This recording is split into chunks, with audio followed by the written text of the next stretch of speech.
Bonjour à tous. L'armée américaine chercherait-elle un moyen de contrôler le climat? C'est la question qu'on se pose aujourd'hui dans e-reportage. Contrôler le climat en déclenchant par exemple des cyclones ou en provoquant des sécheresses. L'idée paraît farfelue et pourtant, en plein Alaska, l'armée américaine développe depuis plusieurs années un programme de recherche scientifique et militaire sur l'ionosphère. Alors fantasme ou réalité, voici l'enquête d'Audrey Avram sur un récit d'Adrien Pinon. Et si un jour nous pouvions contrôler le climat? Nous sommes en Alaska, au milieu des glaces. Derrière ces grilles, sur plus de 20 hectares, se trouve une base de l'armée américaine. De loin, on distingue une forêt d'antennes de plus de 20 mètres de haut. Il y en a plus de 80. Officiellement, cette base abrite un programme de recherche scientifique et militaire sur l'ionosphère, l'une des couches de l'atmosphère. Nom de code, HAARP. Un nom qui suscite de nombreuses rumeurs et interrogations depuis des années. On pense généralement que les Américains y étudient le contrôle des communications, voire des phénomènes climatiques. Nick Begich est chercheur, cela fait 15 ans qu'il tente d'en savoir plus sur les expériences menées au cœur de l'Alaska. Après plusieurs années d'enquête, il est arrivé à rentrer en contact avec l'un des concepteurs du projet HAARP, le physicien Bernard Island, qui va lui donner accès à des données confidentielles. Ce qui est apparu à la lecture de ces brevets concernait des recherches pour manipuler le climat, des manipulations climatiques, voire même des manipulations de l'environnement de manière très particulière, tout ça pour des applications militaires. Manipuler le climat, cela paraît impensable.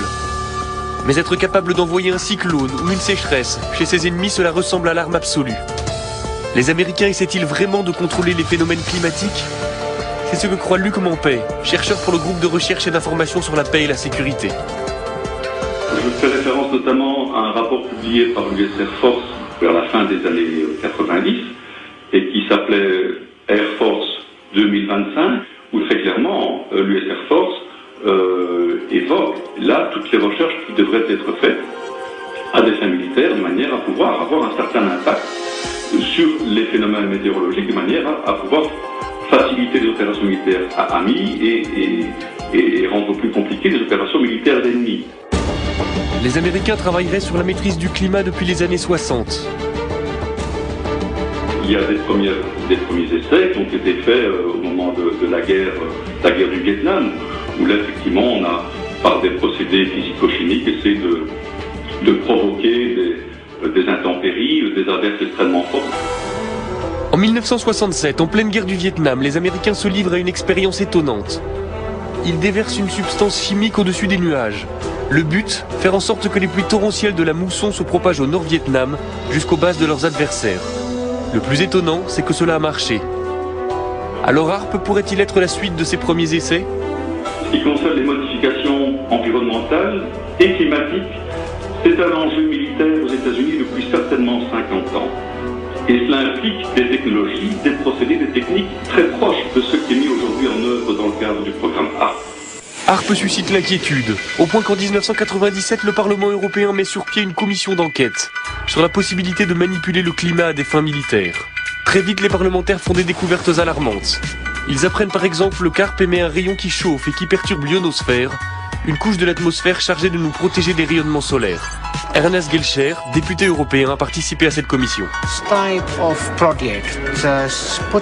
Ce genre de projet, de planter des antennes et d'envoyer un signal dans l'ionosphère, tout d'abord, c'est fait par les militaires.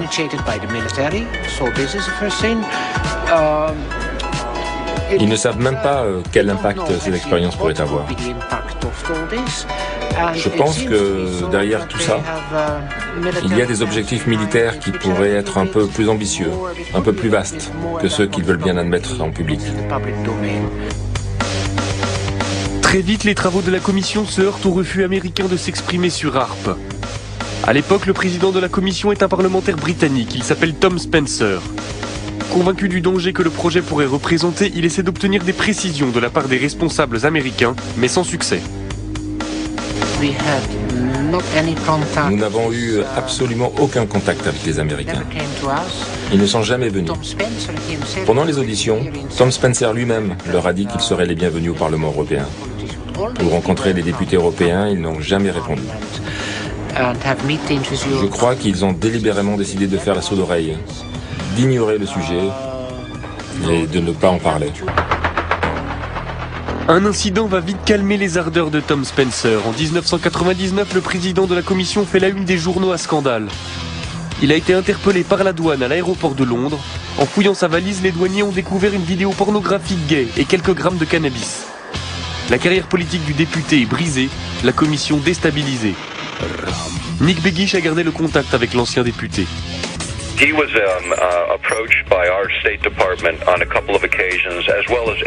Il a été approché par les autorités américaines plusieurs fois, comme tous les membres du comité. On lui a demandé de ne pas organiser ses auditions. Il a refusé et même accéléré la procédure. Il a essayé de parler avec les Américains, il a essayé de parler avec l'OTAN. Un jour, il a même appelé Al Gore devant moi. Ils étaient amis depuis des années et Al Gore a refusé de le prendre au téléphone de la Maison Blanche. Il était vice-président à l'époque. Ce qui s'est passé, c'est que tout le monde a dit à Spencer de rester en dehors de tout ça et il ne l'a pas fait. C'est regrettable car nous avons perdu un champion sur ce problème. Après la mise sur la touche de Tom Spencer, les investigations de la commission d'enquête cessent. Cela n'empêche pas de nombreux chercheurs de continuer à se poser des questions sur les expériences menées par l'armée américaine en Alaska. C'est le cas du physicien Jean-Jacques Berthelier. Son laboratoire est en contact direct avec Demeter, un satellite doté de nombreux instruments de mesure qui passe régulièrement au-dessus de la base américaine. Lorsqu'on passe au-dessus de Harp, on voit quelque chose qui n'a pas l'air, pour un profane, n'est pas très étonnant, mais on voit ici un signal à 1 méga, à peu près un petit peu plus de 1 méga, qui est une émission dont on sait que c'est émis par Harp. Donc vous voyez bien que dans le milieu naturel, il n'y a pas ce genre d'émission. Et ce qu'on voit surtout qui est intriguant, c'est le fait qu'on a une baisse d'un facteur 2 ou 3 de la densité et une augmentation assez sensible de la température. Ce qui montre que Harp arrive à modifier quand même assez profondément l'ionosphère. Ainsi, le projet HARP fonctionne et son rayon peut modifier l'ionosphère. Mais il n'y a pas de preuve formelle que l'objectif est de pouvoir manipuler le climat à des fins militaires. Pourtant, le docteur Begich est persuadé que l'armée américaine possède une arme d'une puissance sans précédent. On va continuer à parler de ce projet pour sensibiliser le public et pour convaincre les politiques de prendre les choses en main. Pour nos libertés, pour nos vies privées, personne ne peut l'ignorer. HARP, c'est l'une des pièces d'un puzzle très complexe. Le silence de l'armée américaine alimente les peurs et les fantasmes. Personne ne sait si les militaires essaient effectivement de contrôler les phénomènes météorologiques. Mais il est certain que les expériences qui sont menées dans les neiges de l'Alaska perturbent le ciel au-dessus de nos têtes. Des expériences dont nous ne connaîtrons les conséquences que dans quelques années. Voilà donc pour cet étrange programme de l'armée américaine qui peut